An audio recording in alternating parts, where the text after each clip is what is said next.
At 8 o'clock with a live look over Golden from Lookout Mountain there. You can see that snow on the ground, and I can see why. It's pretty chilly out here. I don't know what I did to the producers for them to send me outside too, but here we are out in the backyard. I'm just joking. It's good to be out here. Well, you know why you're out here? I actually told our producers, because, you know, yesterday they always like to put me outside whenever it's super cold. I said, I don't want to go outside by myself.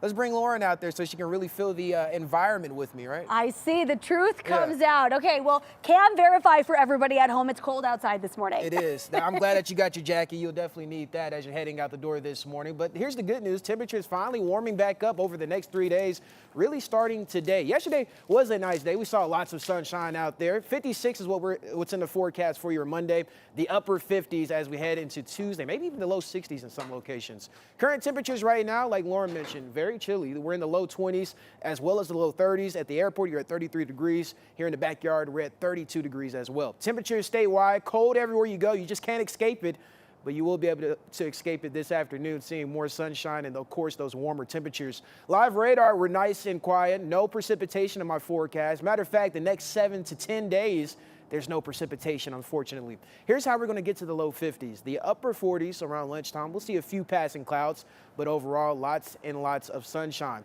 Let's talk about the National Western Stock Show here. Here's your forecast, your official forecast for this afternoon. 52, lots of sunshine. Later on in the show, we'll talk more in details about what to expect for the rest of your Sunday, as well as what to expect as we head into this new week later on in the show. Lauren? All right, Jaden, thank you so much. Feels much better in this nice warm studio here.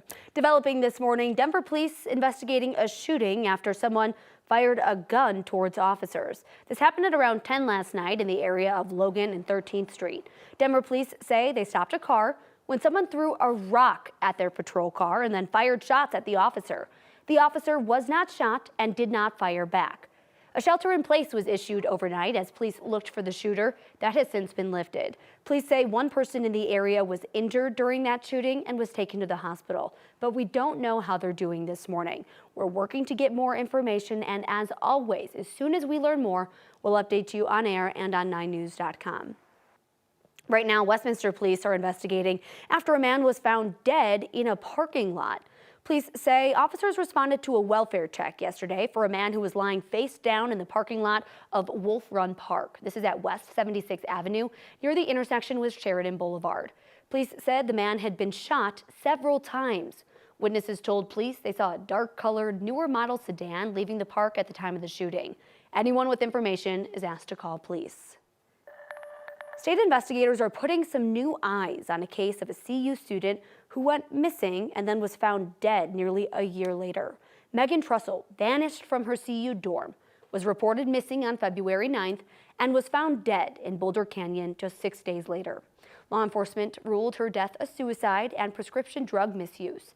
The Colorado Bureau of Investigation accepted a request from Megan Trussell's parents to independently examine the case. It's required by state law when Indigenous people die under suspicious circumstances ruled as suicide or overdose. Her family hopes a second look will mean a second chance. What I'm hoping here will happen is that there are people who can take an outside look and really see what I see as confirmation bias throughout the entire investigation.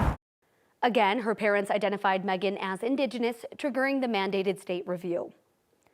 Across the country, demonstrators are marching this weekend to protest ICE after Renee Good, a woman who grew up in Colorado, was killed by an ICE officer in Minneapolis this week. Since the shooting, the streets have been filled nationwide with demonstrators. Here in Colorado, we saw several protests popping up in and around the Denver metro area this week. There on your screen, you see Denver on the left, Boulder top right, Superior bottom right. The protests are being called ICE Out for Good. They're calling for the agency to leave local communities. We spoke with one woman in Boulder who's hoping that these protests lead to change. I think what happens also in the community is people are like in a state of shock and they feel scared, but when you come together as a community, it empowers you and helps people feel brave and feel like they understand that they're on the right side of history and they want something to be done. A coalition of advocacy groups say more than 1,000 ICE Out for Good protests are scheduled this weekend across the country. As protests continue to happen nationwide, there's a push from Democrats and a small number of Republicans on Capitol Hill for an assertive response to President Trump's immigration crackdown. Lawmakers are demanding a range of actions, from a full investigation into Good's death to policy changes over law enforcement raids.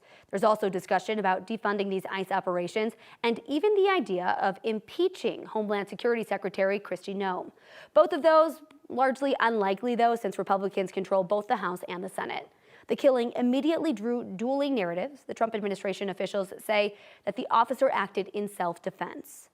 Aurora City Council is set to have their first meeting of the year tomorrow evening, and on their agenda, council members are expected to vote on a proposed resolution formally opposing the shooting of Good by ICE in Minnesota. The resolution was brought by Mayor Pro Tem Allison Coombs. If passed, the statement would declare the council's opposition to overreach by ICE agents following the shooting.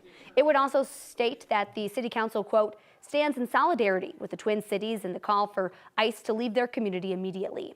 Aurora is home to the GEO ICE detention facility. In the resolution, Coombs called it a stain on Aurora.